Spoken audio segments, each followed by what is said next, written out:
Eddie wants me to tell my story, so I'll just tell it briefly. So the reason I started studying nutrition at the age of 20, which was 40 years ago, 1977, was because I reached a time in my life where I was sick and tired of being sick and tired all the time. I was chronically ill for the first 20 years of my life. I had all kind of messy problems that I won't get into, but at the age of 20, I was also sick of going to doctors. And at the age of 20, I recognized that what the doctors were giving me, doing for me, prescription drugs, was not only not helping me, I was actually getting worse in the long run, and I wanted to know how to get better. And unfortunately, there weren't any real doctors that I knew at that time, not like Dr. Joe Grasso, who's a real doctor, but I was seeing doctors that were little more than legalized drug pushers.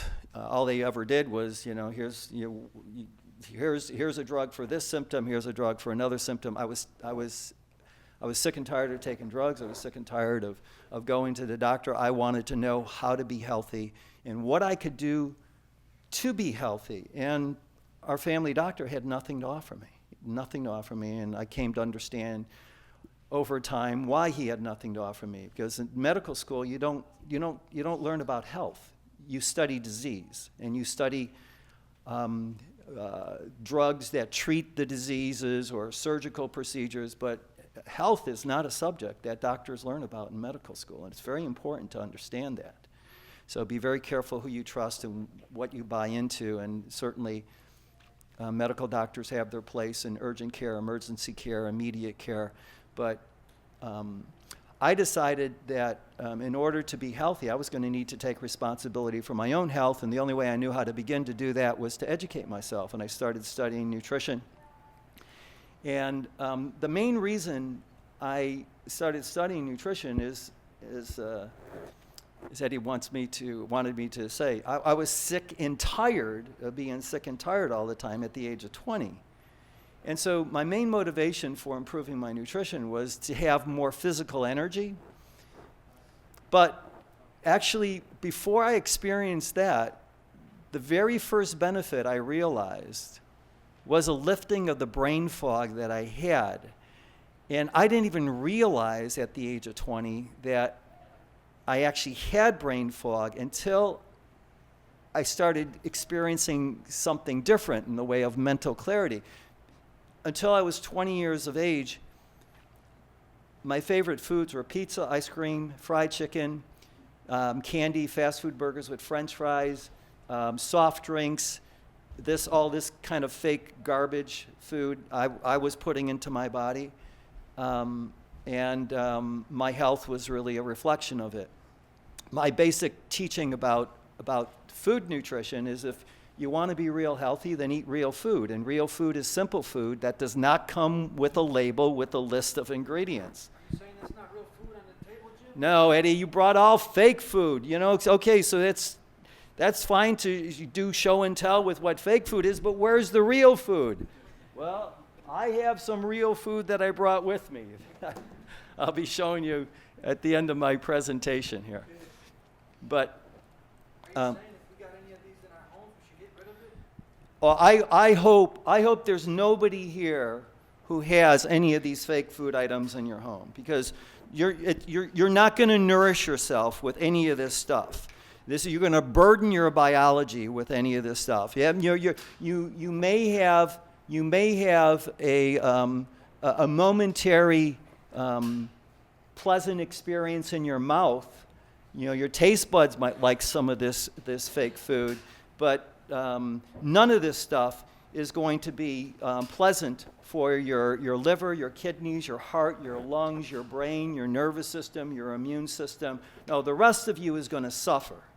It's a huge mistake to eat as if your taste buds are the most important part of your body.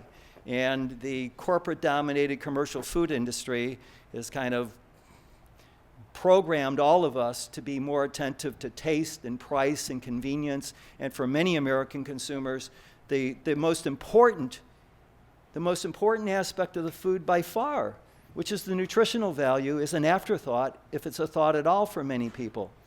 So, what if our wives are cooking with all this white flour? well, then they need They need to be educated. They need to watch Jim Marlowe's appearances on the Dean Show, and Eddie himself. I told Eddie the other day he's becoming quite the nutritional evangelist. I mean, he's making some very, very powerful Dean Show videos having to do with helping to wake up people to freeing themselves of the bad habits of consuming fake foods of various kinds.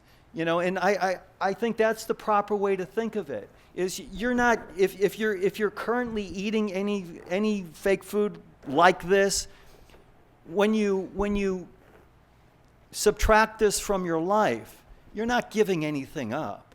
You're freeing yourself of bad habits, and you're allowing your biology to realize a higher level of health, and you're creating the possibility of realizing a higher level of health, possibly even realizing your full health potential at any time in your life. You know,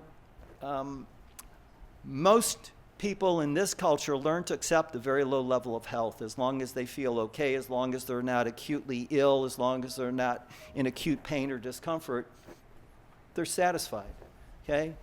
You know, the direction of our life force energy is toward healing and health.